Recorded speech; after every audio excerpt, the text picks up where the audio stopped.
Okay, Joel went here. How you doing? I'm only saying, how you doing to a camera like news people that you see on TV do, and anyhow, I'd like to talk, and I'm practicing poetic reimaginations of the nature of our political life, where the world got trumped on, and I suspect that it's actually more humorous than we might otherwise, figure out. But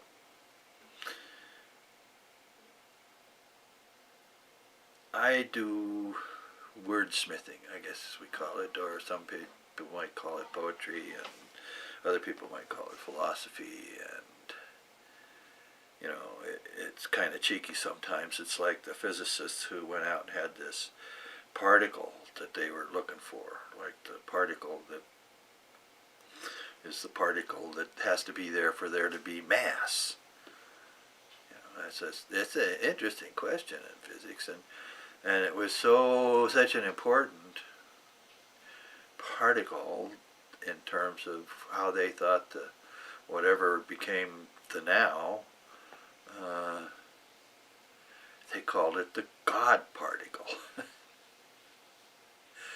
That's kind of cheeky, right? Anyway, Trump. Well, I'm sure to a lot of people he's a very nice fellow. I mean, he is probably to a lot of people. There's a lot of other people to whom he's not a very nice fellow, and, well,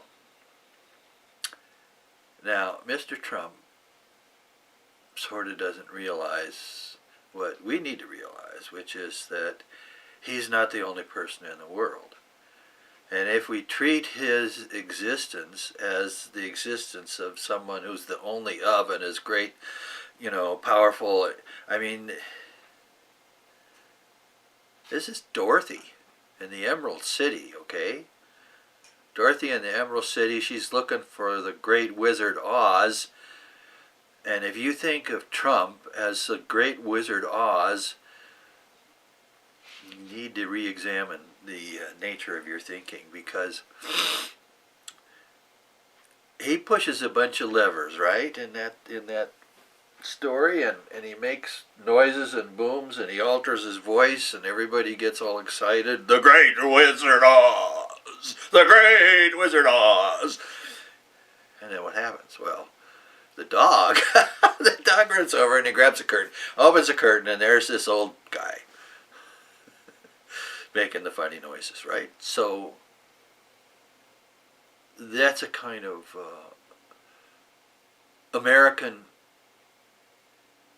spiritual archetype, the Wizard of Oz stories, okay?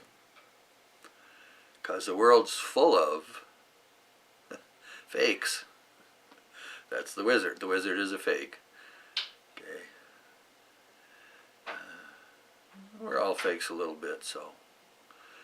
Anyway, Trump is our Wizard of Oz. He's so out there, so strange, so.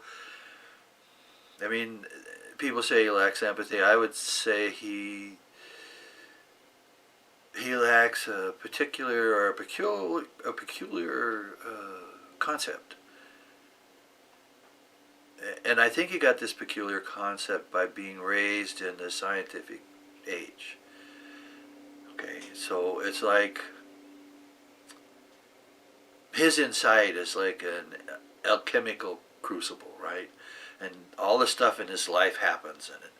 And bing bang, sort of in the mechanics of life and the ping pong nature of life and the NFL and the baseball way of life, all these different metaphorical things you could do.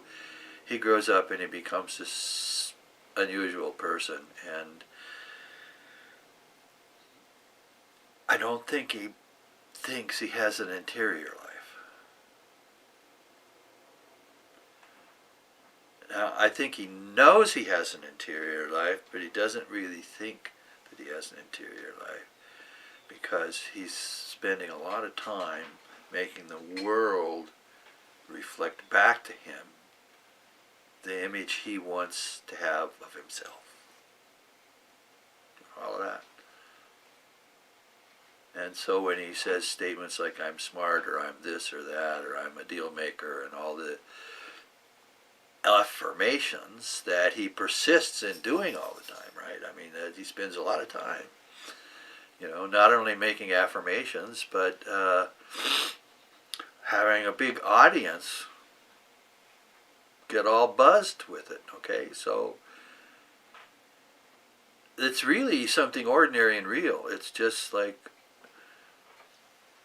an odd thing happened. The wizard is in our Emerald City, which is kind of fakey in a lot of ways. I mean, Washington, D.C. sort of collects fakes, professional fakey people. And when you're out in the school of hard knocks, when you didn't grow up destined to go to Harvard, and you have to live a life, you sort of get an idea, that there's ought to be some rules. And so people do that. They try to have rules. But then along comes somebody who sort of doesn't think he's real or they're real. And he doesn't like any rules at all. He changes his mind from one minute to another. He's like I don't want this statement to be taken as derisive of women. It's not. But there is a kind of thing that we make fun of them for, which is a little bit true. And when it's exaggerated, it's a bit crazy. Right? Follow me so far? Okay, so you have, in comedy you see on TV or something like that, they'll have a bit where the woman can't decide what dress to wear. There's lots of versions of it, but, we all know the basic bit. This indecision, and the logic that then supports jumping from one point of view to the other, back and forth. So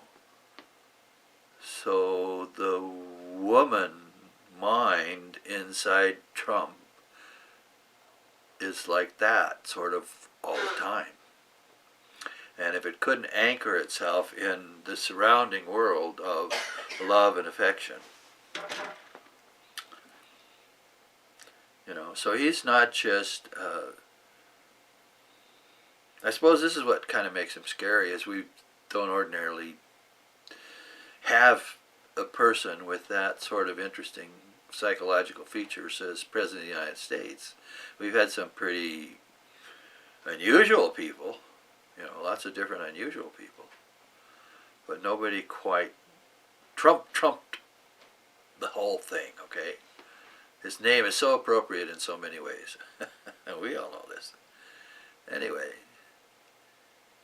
he is not the biggest thing in the world, even though he likes to act that way and have you act toward him like that way. He's the biggest thing in the world. So if you give the fears that you have in your heart about what's going on in the world and attach them to this guy going down the race of life with a chariot, whipping the shit out of it, and maybe he wants you being whipped.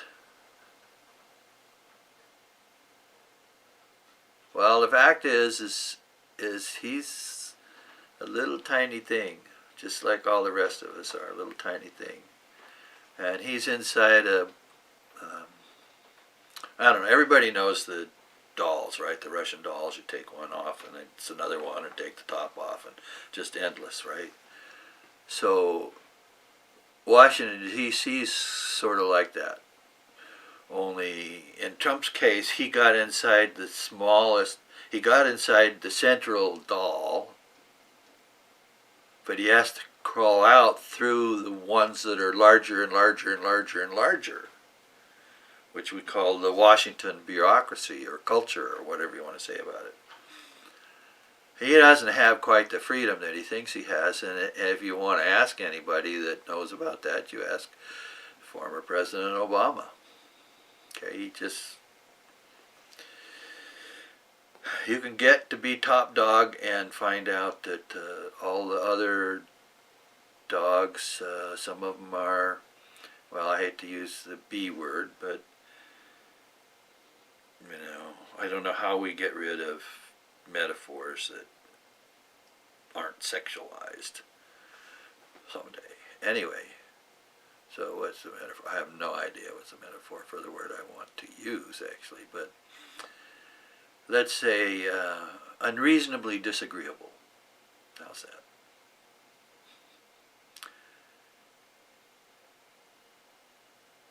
An abandonment of reason for whim, without a thought to the consequences, and the personal hope that you die. Now, when you're treated like that, that's not, anyway. So here we all are, we're all in this world, and this is huge, massive world, and Trump's inside out of the Russian doll set, and he's just peeking out from behind his personal group of people that are around him into the next doll, which is just all the rules coupled to the fact that down the street is a bigger house than his. Yep. The Capitol building is bigger than the White House. Think about the symbology of that, that's heavy. Anyway, so he's just gearing up to do his dance, which is change his mind constantly, change his mental clothes every minute. And of course they're doing the,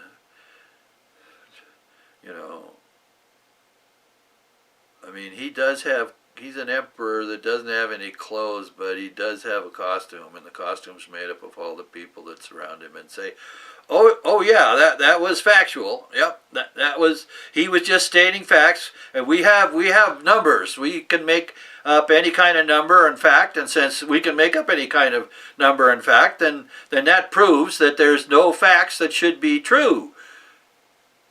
So why are you asking us about facts, you dumb people in the press? What happened to you? How is it that you are being so nasty? Little kid watching this. Hey, lady, I got the answer to that question. You what? Oh, what are you doing in here? Lady, take it easy. Take it easy. It's okay, it's fine. I'm sort of gnomish. I'm not just a little baby child, okay? So here's the deal.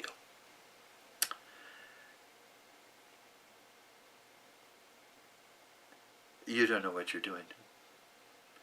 And you walked into a place where, in spite of all of the weird stuff that's come out of it, has actually been the home of some of the finest thinking on the planet. Because a whole bunch of people come to Washington, D.C. because they want to do something good.